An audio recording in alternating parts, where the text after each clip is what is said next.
अस्सलाम वालेकुम everyone, this is नूर हटक। कैसे हैं आप लोग? ठीक ठाक है। फ़र्स्ट ऑफ़ ऑल मैं अगेन आप सब लोगों का बहुत शुक्रिया अदा करता हूँ कि आप लोगों ने मेरे इस चैनल को जिस तरीके से ओवरवेलमिंग तरीके से आप लोगों ने सपोर्ट किया है।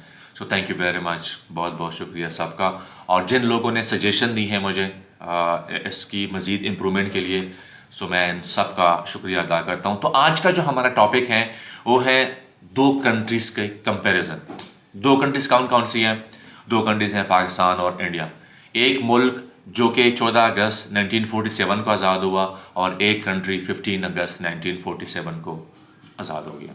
तो इस हम दो कंट्रीज का आज कंपैरिजन करते हैं कि वो जो मुल्क हैं वो कैसे आगे निकल गया, क्या रीज़न है, क्या वजूहात हैं जिसकी वजह से हम दुनिया में पीछे रह गए हैं। तो हम इस चीज़ को आज डिस्कस करेंगे।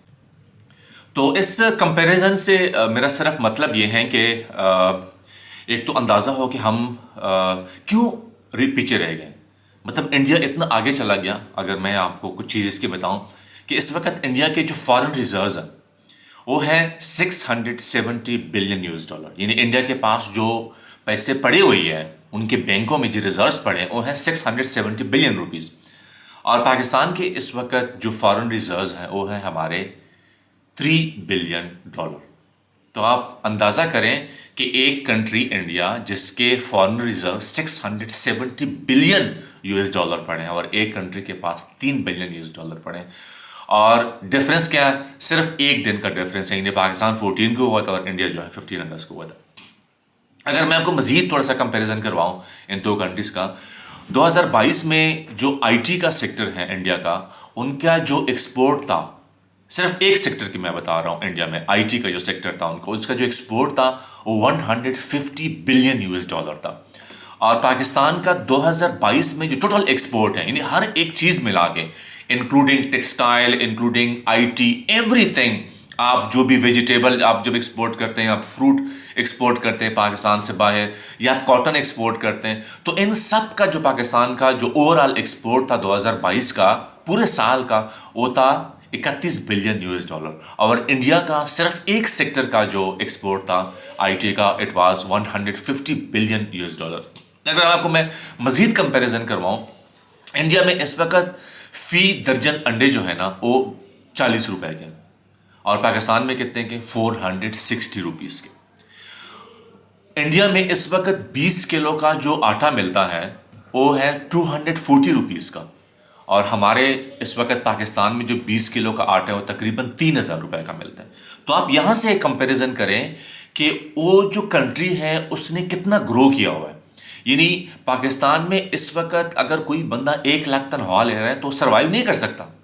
इंडिया में जो इस वक्त जो इकोनॉमी उसकी चल रही है, जिस तरीके से वो आगे जा रहे हैं, और वो वर्ल्ड की 5th बिगेस्ट इकोनॉमी बनने वाली है इंडिया, और बहुत जल्दी बनने वाली है। तो आप यहां से देखें कि उन उन उस कंट्री ने किस तरीके से अपने आप को इंप्रूव किया, वो क्या रीज़न है, वो क्या वजूहात हैं जिसकी वजह से जो है इंडिया इतना बड़ा ब्रांड बना है वर्ल्ड में इस वक्त।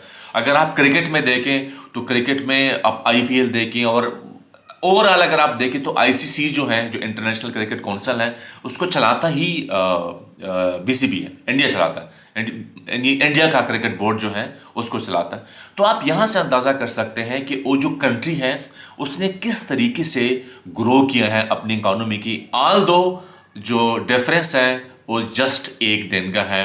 तो आप यहां से अंदाजा करें कि उस कंट्री का जो सिस्टम होगा, जो उस कंट्री का जो लीगल सिस्टम होगा, उस कंट्री का जो एजुकेशन सिस्टम है, उन्होंने बहुत अच्छा इंप्रूव किया है। हमारी बदकिस्मती क्या रही है? हमारी बदकिस्मती सबसे बड़ी ये रही है हमारे मुल्क की, जो मैं समझता हूँ जिसकी वजह से हम पीछे रहे, वो है नवाज शरीफ जरदारी लोगों की पॉलिसीज।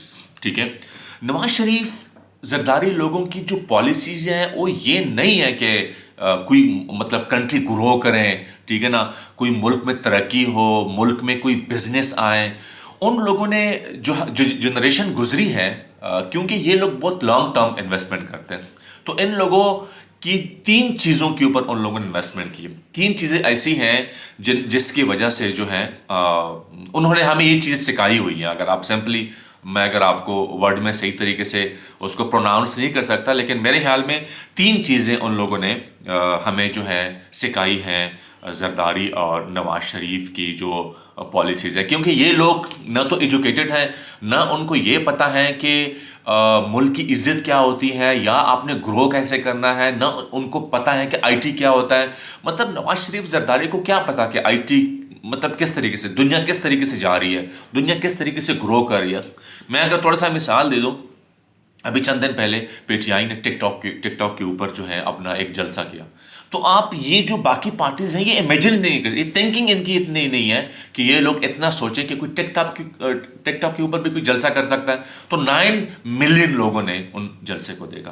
तो आप यहां से अंदाजा करें कि कितना वीक है इस साइट के ऊपर, ठीक है। क्योंकि उन लोगों की जो एजुकेशन है या जो लोग ये सोचते हैं हमारे मुल्क के बारे में, या जिस तरीके से इन लोगों ने हमें सिखाया हुआ है कि आप लोग क्या करें, लाइफ में शॉर्टकट ढूंढें, काम नहीं करना। मतलब इन लोगों ने हमें ये सिखाया नहीं है हमारी जनरेशन को कि आप लोग काम करें, जितना आप झूठ बोल सकते हैं झूठ बोलें, आप लाइफ में शॉर्टकट ढूंढें, काम शाम कोई ना करें। और इसके अलावा जो है कोई कानून को फॉलो ना करें।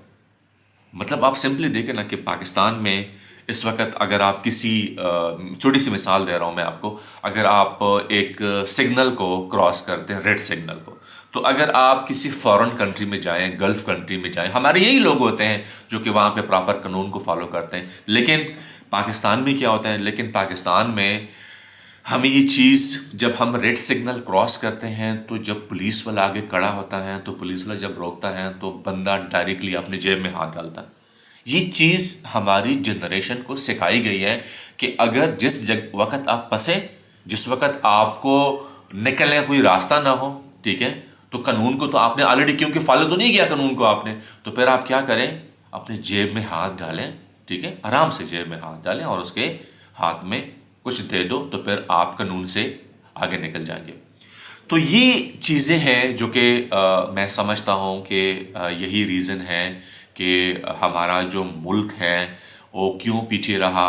क्या रीज़न है कि एक मतलब आपकी पड़ोसी कंट्री में जो आपके करीब है, जिसके बाउंड्रीज मिलती हैं, उन लोगों ने इतना ज़बरदस्त ग्रो किया है, ठीक है, उन्होंने दुनिया को दिखाया है, उन्होंने दुनिया को शो किया हुआ है। इस वक्त जो एग्रीकल्चर का, मैं आपको थोड़ा सा आपको बताऊं कंपैरिजन इंडिया का, एग्रीकल्चर में इंडिया इस वक्त इतना आगे है कि आप सोच ही नहीं सकते, ठीक है। यानी इस वक्त पाकिस्तान में कोई भी आप सब्जी खरीदें तो 150 बिटवीन 200 आपको मिलेगी। इंडिया में ये रेट नहीं है, इंडिया में 20 रुपए, 15 रुपए, क्योंकि उन्होंने इकोनॉमी को बहुत स्ट्रांग किया हुआ है। इंडिया का इस वक्त जो डॉलर है वो 91 रुपए का है, पाकिस्तान में डॉलर कितने का, 287 रुपीज़ के। इंडिया में इस वक्त जो पेट्रोल है वो पर लीटर जो है उसकी प्राइस 79 रुपीज़ है, पाकिस्तान में 260 रुपीज़ है। तो आप यहाँ से देखें कि अगर इंडिया में एक बंदी की तनख्वाह 15 से 20 हज़ार रुपये है तो अच्छे तरीके से सर्वाइव कर सकता है। लेकिन पाकिस्तान में अगर किसी बंदी की तनख्वाह 1 लाख रुपए भी है तो अच्छे तरीके से सर्वाइव नहीं कर सकता। तो हमें सोचना चाहिए।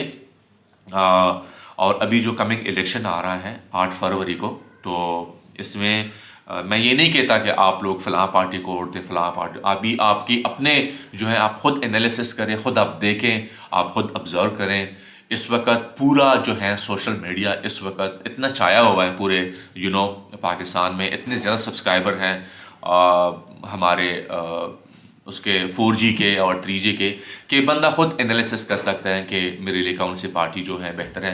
लेकिन सोच समझ के अपनी जनरेशन के लिए, अपने बच्चों के लिए आप लोगों ने सोचना है कि कौन सी पार्टी बेहतर है और कौन सी पार्टी जो है परफॉर्मेंस बेहतर दे सकती है। देखो सिंपल सी चीज़ है, कम्युनिकेशन अच्छी चीज़ है कि रोड बने, ठीक है, लेकिन मैं समझता हूँ कि ये जो चीज़ें हैं ये सिर्फ और सिर्फ जो है मतलब इससे मुल्क ग्रो नहीं कर सकता, ठीक है। अभी जो इस वक्त पाकिस्तान के जो हालात चल रहे हैं, जो सिचुएशन चल रही है पाकिस्तान में, तो नोबडी विल कम के पाकिस्तान में कोई इन्वेस्टमेंट करें। मतलब ये नहीं पता कि कल क्या होगा पाकिस्तान में, कल के दिन में जो हुकूमत आएगी वो कैसे आएगी, मतलब कोई किसी को समझ ही नहीं आती। तो यही रीज़न है कि हमारी जो फेलियर का सबसे बड़ा रीज़न हमारा यही है। तो आई रिक्वेस्ट एवरीवन कि आप लोग जो हैं मेरे इस चैनल को सब्सक्राइब करें और इसको प्लीज़ शेयर कीजिएगा, लाइक कीजिएगा। और मुझे आप लोगों की बहुत सपोर्ट की ज़रूरत है। थैंक यू वेरी मच, बहुत बहुत शुक्रिया। अल्लाह हाफिज़।